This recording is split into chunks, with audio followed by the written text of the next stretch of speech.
नमस्कार, जोहार। ही चलते हैं झारखंड सूबा की ताजा खबरों की ओर। लेकिन उससे पहले अगर आपने अभी तक इस चैनल को सब्सक्राइब नहीं किया तो कर लें, जिससे कि आपको झारखंड सूबा की ताजा खबर रोजाना मिलती रहे। पहली और बड़ी खबर, झारखंड में ईडी के छापे में मिली 2 AK-47 rifle. CM Hemant Soren के करीबी के घर तिजोरी में रखी थी। 2 पुलिसकर्मी सस्पेंड। झारखंड के खनन घोटाले में 16 ठिकानों पर ईडी की रेड चल रही है। सीएम हेमंत सोरेन के करीबी प्रेम प्रकाश के रांची स्थित ठिकानों पर छापा मारा गया। प्रेम प्रकाश के घर तिजोरी से 2 AK-47 राइफल बरामद किया गया है। 60 कारतूस भी मिले। इसकी तस्वीर भी सामने आई है। रांची के अड़गोड़ा थाना प्रभारी विनोद कुमार का दावा है कि दोनों AK-47 और कारतूस जिला पुलिस के जवानों के हैं। देर शाम 2 पुलिसकर्मियों को सस्पेंड भी किया गया है। प्रेम प्रकाश के पुराने दफ्तर में भी छानबीन जारी है। यह ऑफिस पिछले कुछ दिनों से बंद है। प्रेम प्रकाश के 11 ठिकानों पर रेड हुई। प्रेम प्रकाश की झारखंड की राजनीति में मजबूत पैठ मानी जाती है। इससे पहले भी ईडी ने प्रेम प्रकाश को पूछताछ के लिए बुलाया था। हालांकि कुछ घंटे सवाल करने के बाद इन्फोर्समेंट डिपार्टमेंट ने उन्हें छोड़ दिया था।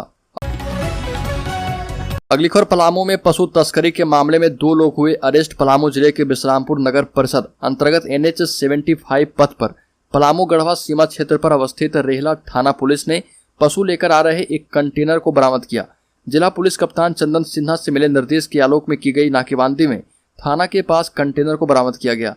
हालांकि नाकेबंदी देखते ही कंटेनर के चालक ने पास की कच्ची सड़क पर गाड़ी घुमा दी और भागने लगा। इसी बीच रेहला थाना प्रभारी नेमधारी रजक और पुलिस पार्टी ने चालक और सहयोगी को खदेड़कर धर दबोचा। बाद में जब्त कंटेनर से 31 भैंसें निकाली गई। पूछताछ के बाद ये बातें सामने आई कि सभी पशु GT रोड के रास्ते बंगाल ले जाए जा रहे थे। अगली खबर, झारखंड में 50,000 शिक्षकों का पद स्वीकृत किया गया है। कैबिनेट में 38 प्रस्तावों को मंजूरी मिल गई। झारखंड सरकार की कैबिनेट बैठक दोपहर मुख्यमंत्री हेमंत सोरेन की अध्यक्षता में की गई। इस बैठक में कुल 38 प्रस्तावों को हरी झंडी दी गई है। सरकार ने जो सबसे बड़ा फैसला किया है उसके मुताबिक राज्य में 50,000 शिक्षकों की बहाली होगी और इसके लिए पद सृजित करने का निर्णय लिया गया है। यानी कि आने वाले दिनों में अगर इतने शिक्षक बहाल कर दिए जाएंगे तो झारखंड के सभी प्राथमिक और मध्य विद्यालयों में पर्याप्त संख्या में शिक्षक उपलब्ध हो जाएंगे। वहीं प्राथमिक स्कूलों में 20,825 और मिडिल स्कूलों के लिए 29,175 शिक्षकों का पद स्वीकृत किया गया है। अगली खबर, झारखंड में केंद्रीय जांच एजेंसियों की ताबड़तोड़ छापेमारी के बाद राजनीति परवान चढ़ गई। 31 अगस्त तक मुख्यमंत्री हेमंत सोरेन को झारखंड सरकार का मेहमान बताने वाली भाजपा ने एक बार फिर से झारखंड मुक्ति मोर्चा और मुख्यमंत्री हेमंत सोरेन को निशाने पर लिया। पूछा है कि जितने लोगों के यहाँ ईडी छापेमारी कर रही है उनका आपके साथ क्या संबंध है। इनकी गिरफ्तारी और इनके खिलाफ कार्रवाई पर मुख्यमंत्री हेमंत सोरेन चुप क्यों हैं? जनता को इनके बारे में कुछ क्यों नहीं बता रहे? भाजपा विधायक दल के नेता बाबूलाल मरांडी ने कहा कि बिचौलियों के अलावा प्रेम प्रकाश के घर ईडी की छापेमारी में AK-47 हथियार का मिलना यह दर्शाता है कि सत्ता का यह खेल न सिर्फ रिश्वतखोरी से जुड़ा है बल्कि राजनीति का अपराधीकरण और आतंकवाद से भी जुड़ा हुआ प्रतीत होता है। उन्होंने इस पूरे प्रकरण की जांच NIA यानी राष्ट्रीय जांच एजेंसी से कराने की मांग की है। बाबूलाल मरांडी ने कहा कि सत्ता और शासन का बिचौलिया प्रेम प्रकाश के यहाँ छापा हो या चौतरफा व्यवस्था विशेषज्ञ अमित अग्रवाल पर केंद्रीय एजेंसियों की कार्रवाई सत्ताधारियों के पेट में दर्द क्यों शुरू हो जाता है? ऐसी कार्रवाई से मुख्यमंत्री हेमंत सोरेन की पार्टी झारखंड मुक्ति मोर्चा को सरकार अस्थिर होता क्यों दिखता है? अगली खबर, दुनिया के सबसे बड़े जैन तीर्थस्थल मधुबन में दूसरी बार प्रदेश भाजपा का 3 दिवसीय प्रशिक्षण शिविर 27 अगस्त से आयोजित होगा। इस शिविर में कार्यकर्ताओं को मिशन 2024 के लिए प्रशिक्षित किया जाएगा। भाजपा का पिछला 3 दिवसीय प्रदेश प्रशिक्षण शिविर 15 से 17 मई 2017 तक मधुबन में ही हुआ था। तब 2019 के लोकसभा एवं विधानसभा चुनाव के लिए कार्यकर्ताओं को प्रशिक्षित किया गया था। 2017 और इस बार के प्रशिक्षण शिविर में अंतर यह है कि तब भाजपा प्रदेश की सत्ता में थी और अब विपक्ष में है। 2017 के प्रशिक्षण शिविर में सत्ता का अहंकार खुलकर कार्यकर्ताओं ने देखा था। इस अहंकार की कीमत झारखंड में पार्टी को उठानी पड़ी थी। इस बार प्रशिक्षण शिविर का नजारा बिल्कुल बदला हुआ दिखेगा। सत्ता के अहंकार से पार्टी को जो नुकसान हुआ था उससे सीख लेते हुए प्रदेश भाजपा पूरी तरह से एकजुट नजर आएगी। अगली खबर, सीएम हेमंत सोरेन बोले झारखंड में निवेश की व्यापक संभावनाएं हैं, पूरी मदद करेगी सरकार। आपको बता दें कि मुख्यमंत्री हेमंत सोरेन ने कहा कि राज्य के विभिन्न क्षेत्रों में निवेश की व्यापक संभावनाएं हैं और उनकी सरकार निवेशकों की हर संभव मदद करेगी। झारखंड मंत्रालय में ब्रिटेन उच्चायोग के प्रतिनिधियों के साथ विभिन्न क्षेत्रों में निवेश और राज्य में संभावनाओं को लेकर हुई बैठक को संबोधित करते हुए सीएम हेमंत सोरेन ने ये बातें कही। अगली खबर, जेल जाएंगे बाघमारा विधायक ढोलू महतो। विशेष अदालत ने खारिज कर दी अपील।